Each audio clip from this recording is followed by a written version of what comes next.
안녕하세요 구독자 여러분, 짠돌이 만수르입니다. 상가 임대차 보호법에 대해서 한번 공부를 해보도록 할게요. 상가 임대차 보호법은 10년으로 바뀌었죠. 예전에는 상가 임대차 보호법이 5년이었는데 지금은 10년으로 바뀌었고요. 월세 인상을 임의로 시세 대비 높은 비율을 청구할 수 없도록 연 5% 내로 제한하고 있습니다. 예전에 저희 어머니도 인천에 모래내 시장에서 장사를 할 때, 제가 그때 20대 초반이었는데 어머니가 그 호프집을 하셨어요. 호프집을 하셨는데 인테리어 공사를 다 해놓으니까 이제 건물주가 좀 말도 안 되게 월세를 인상하면서 이거 줄 거 아니면은 나가라 이렇게 해가지고 임대차 보호법이라는 게 그 당시에는 2002년 3년 뭐 요때니까 사실 임대인한테 굉장히 유리하게 되어 있었거든요. 그래가지고 쫓겨났던 그냥 그 고스란히 건물주한테 다 뺏겼고요. 제가 그때 법무사라는 거를 처음 알았어요. 그 임대인이 법무사 데리고 와가지고 여기 건물 여기 인테리어 포기하겠다는 거 뭐 도장 찍으면 뭐 이사 비용 100만 원 준다, 1000만 원 드렸는데 나쁜 놈인데 그렇게 해가지고 제가 그때부터 상가에 대해서 좀 공부를 하기 시작했던 것 같아요. 그래서 임대차 보호법에 대해서도 여러분들도 뭐 임대인이건 임차인이건 좀 아셔야 될 것 같아서 지금은 상가 임대차 보호법이 10년입니다. 10년. 10년 동안 임차인이 어떤 큰 문제가 발생하지 않는다고 하면 임대인이 맘대로 강제로 내보낼 수도 없어요. 그리고 1년에 5%는 이제 임대인이 합당하게, 그러니까 주변 시세대로 이제 조금 주변 시세보다 저평가되어 있다고 하면 5% 정도는 올릴 수 있어요. 그리고 세입자들도 5% 정도는 저는 올려줄 수 있다고 생각을 해요. 근데 매년 올리는 건물주들도 분명히 있다고 생각을 하고요. 저 같은 경우에는 매년 올리지는 않고 세입자가 바뀐다던가 혹은 이분이 좀 너무나 싸게 들어가 있다 그러면 한 번에 올릴 수는 없잖아요. 그래서 5% 법의 보호 안에서 그분도 합당하게 뭐 100만 원에 5만 원이니까 한 120까지 하면 몇 년 걸리겠죠. 그렇게 조금씩 올려가지고 시세대로 맞춰가야 또 건물의 가치도 오르는 거고 가격도 오르는 거고 나중에 매도할 때 수익률 보고서 또 상가는 매겨지는 거니까 그게 사실 건물주 입장에서는 상당히 중요합니다. 그 임대인이 일반적인 사유로 임대차 보호법이 이제 시행되기 전에는 본인이 직접 가게를 할 테니까 나가라 뭐 이런 식으로 해가지고 진짜 5년 장사하다가 쫓겨나신 분들이 상당히 많습니다. 저희 어머니처럼. 지금은 그런 게 조금 10년이니까 괜찮잖아요. 10년이면 충분히 장사하시고 어느 정도 버실 수 있는 거고 그렇기 때문에 지금이 저는 제가 임대인으로 거의 있잖아요. 저는 세입자로는 들어가 있는 게 거의 없다 보니까 거의 없는 게 아니라 하나도 없어요. 다 제 건물에서 하고 있기 때문에. 근데 세입자 입장에서도 충분히 이해가 됩니다. 왜냐하면 저도 예전에 처음에는 월세를 내고 장사를 했기 때문에 한 10년 정도는 보장을 해줘야, 아니 그 세입자가 그래도 어느 정도 자리를 잡을 시간을 좀 줘야지. 그냥 그렇게 쫓아내면 참 예전에는 건물주가 돈 벌기 쉬웠어요. 안 좋게 그냥 막 나가라고 그러고 자기가 권리금 받아서 먹고 막 그런 나쁜 놈들이 있었죠. 근데 지금은 그렇게 할 수가 없어요, 법적으로. 상가 임대차 보호법에 의해서 계약 갱신 청구권도 요구할 수 있게 되었는데요. 임대인 입장에서도 정당한 이유가 있다면 세입자가 나 갱신하겠다. 예를 들어서 우리가 임대차 보호법 기간이 10년인데 2년 계약 기간이 끝났는데 난 갱신하겠다. 연장해달라. 그러면은 건물주가 거부를 할 수 있는 권한이 없습니다. 이제는 무조건 오케이. 연장한다 하면 오케이. 근데 이유가 있죠. 만약에 세입자가 3개월 이상 임대료를 지급을 했을 때 혹은 건물주랑 분명히 월세 계약을 했는데 이 세입자가 또 다른 사람이랑 전대차 계약을 또 따로 한 거예요. 이게 잘못된 계약이 이 계약서대로 이 운영이 된 게 아니기 때문에 요럴 때 훼손, 이 상가에 대해서 처음에 우리가 이 빌려줄 때 그 모양 그대로여야 되는데 막 안 좋게 훼손을 한다던가 요럴 때는 갱신, 계약 갱신 청구권이 실행되지 않는다고 보시면 될 것 같아요. 그래서 좀 이 세입자가 좀 그런 거 있잖아요. 하자 있는 세입자들, 월세를 안 준다던가 좀 문제가 있다던가 이럴 때, 그리고 우리가 뭐 예를 들어서 저는 유흥업소인데 일종으로 유흥업소를 허가를 내줬는데 뭐 운영을 잘못해가지고 일종이 날아간다던가 이럴 경우에는 어찌됐건 피해를 입힌 거기 때문에 그 사람의 권리금을 보호해 줄 필요는 없다고 생각을 해요. 건물주 입장에서는. 요번에 제가 제 지인분 임대차 보호법에 대해서 좀 이제 공부를 하고 또 그분이 세입자, 상가를 매입해서 세입자랑 계약을 쓰는 그때 제가 좀 배운 건데 상가 임대차 보호법이 10년으로 개정된 게 원래는 5년이었어요. 근데 10년으로 개정된 게 2018년 10월 16일, 2018년 10월 16일 기준으로 10년이 되고 원래 기존 분들은 5년이 되고 요렇게 보호를 받을 수 있는데 요게 좀 애매하게 걸릴 때가 있어요. 요게 좀 중요해요. 예를 들어서 2018년 10월 16일 이후에 계약서를 썼으면 임대차 계약서를 썼으면 그 임차인은 무조건 10년 동안 보호를 받을 수가 있겠죠. 2018년 10월 16일 날 법이 공포됐으니까 그 이후에는 무조건 10년을 보호받을 수가 있는데 그러면 2018년 10월 16일 이전에 그때 계약한 사람은 5년이냐 10년이냐 요거에 대해서 조금 이제 문제가 있더라고요.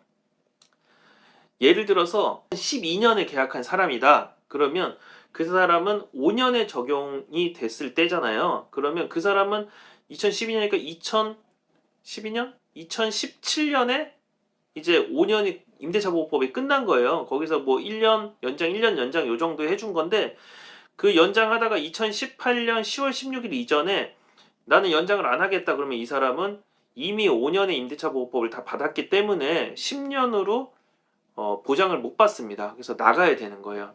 그리고 만약에 2017년, 그러니까 1년 전, 이 10년으로 바뀌기 1년 전에 임대차를 작성을 했는데 이때는 계약 보호가 5년이니까 이 당시에 만약에 그 사람이 2017년에 계약을 했는데 2년 계약으로 했다. 요게 중요해요. 2년 계약이냐 5년 계약이냐에 따라서 이게 좀 법 적용이 조금 다르더라고요. 판례랑 이런 거 찾아보고 또 지인분이 요번에 재계약하면서 계약서 상가 매수하고 쓰면서 변호사한테 이제 비용 주고서 좀 물어본 거를 제가 이제 토대로 말씀드리는 건데 2017년에 만약에 계약을 했다. 임대차 보호법. 뭐 2016년도 마찬가지예요. 근데 그때 2년 계약을 했다. 그러면 2017년도니까 2018년도, 2019년도잖아요. 그쵸? 그러면 2년이 끝나고 나면 자동 묵시적 갱신이 됩니다. 뭐 연장 당연히 하겠죠. 5년이니까. 근데 묵시적 갱신이 되는 그 시점이 2018년 10월 16일 이후에 묵시적 갱신이 되기 때문에 10년으로 적용이 된다고 해요. 그러면 이 사람은 2017년에 계약을 했는데 사실은 그때는 임대차 보호법이 5년인데 2년 지나서 묵시적 갱신이 돼서 1년이 연장되면 2017년부터 2027년까지 10년으로 이게 소급 적용이 돼가지고 10년 보호를 받을 수가 있습니다. 근데 우리가 2017년에 똑같이 계약을 했는데 2년이 아니라 5년 계약한 사람이 있습니다. 5년. 이게 이제 골 때리는 거예요. 이제 5년 계약을 하게 되면 2017년도에 계약을 했지만 아까 2년은 2018년, 2019년이 있다가 묵시적 갱신이 되잖아요. 왜냐면 5년 동안은 임대차 보호법을 받을 수 있는 거니까 나는 연장하겠다 이렇게 얘기할 수 있는 게 되는 거예요. 얘기함과 동시에 새로운 법이 적용이 되는 거고요. 2017년도에 똑같이 계약을 한 사람인데 5년으로 계약한 사람. 그러니까 전자 말고 전자랑 다르게 처음부터 5년으로 계약했다. 그럼 그 사람은 17, 18, 19, 20, 21년도에 5년 임대차 보호법 적용이 다 끝나면 계약 기간이 끝나면 건물주가 계약을 이제 더 이상 연장 안 하겠다는 그거를 세입자한테 말할 수가 있습니다. 이게 효력이 있어요.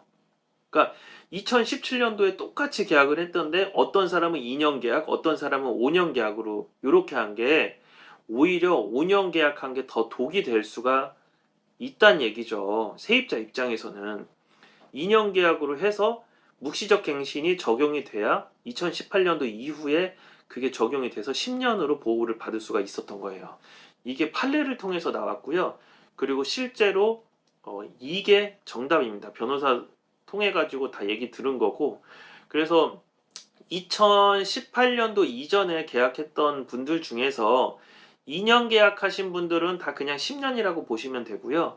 2018년도 이전에 계약했는데 5년으로 처음부터 5년으로 계약하신 분들은 아무리 지금이 2022년이고 임대차 보호법 10년을 보장받을 수 있는 기간이라고는 하지만 5년밖에 보호를 못 받는다. 그래서 5년이 지나면 임대인이랑 좀 협의를 해서 좀은 이제 월세를 5%가 아니라 시세대로 한꺼번에 올려줘야 될 수도 있다.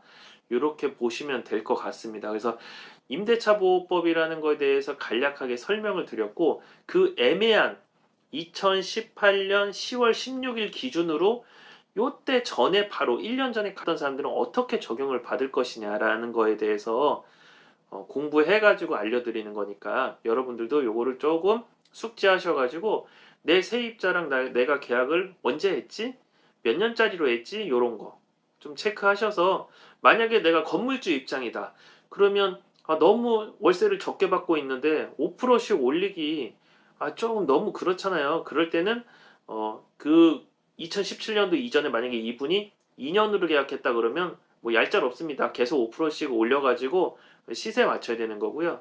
만약에 2018년 이전에 계약을 했는데 5년으로 처음부터 계약서에 5년으로 썼다 그러면 그분은 그냥 5년만 적용을 받고 끝난다고 보시면 되는데, 그러면 5년 뒤에는 나가라고 해도 되는 거고 내가 장사를 해도 되는 거고 임대차 보호법 기간이 끝났기 때문에 갱신을 안 할 수가 있는 겁니다. 우리가 갱신 요구를 거절할 수가 있는 겁니다. 그래서 그 2년 계약, 5년 계약 이런 것도 잘 체크하셔서 과연 여러분들께서 임대인 입장에서 시세대로 내 상가의 가치를 올릴 수 있을 것인지 이런 것도 한번 잘 체크해 보시고, 그렇다고 너무 또 올리기만 하면 같이 먹고 사는데 우리 세입자들도 힘들 수도 있으니까 이 주변 시세에 맞춰서 올리는 겁니다. 항상 상가는 무조건 건물주가 칼자루를 갖고 있다고 생각하시면 안 돼요. 같이 올라갈 수 있는 뭐 그런 임대인과 임차인이 되기를 바라는 마음으로 오늘 임대차 보호법, 특히 상가에 대해서, 저는 또 상가 전문이잖아요. 집은 잘 몰라요. 상가 임대차 보호법에 대해서 여러분들께 알려드렸으니까요. 좀 재밌게 봐주셨으면 구독과 좋아요 눌러주시고 또 찾아뵙겠습니다. 고맙습니다. 좋은 하루 되십시오. 저는 부천 중동에서 유흥업소 열심히 장사하고 있겠습니다. 이제 24시간 풀려가지고 유흥업소 장사하고 있으니까요. 혹시나 중동 오실 분들이 있으면 연락 주십시오. 고맙습니다. 짠돌이 만수루.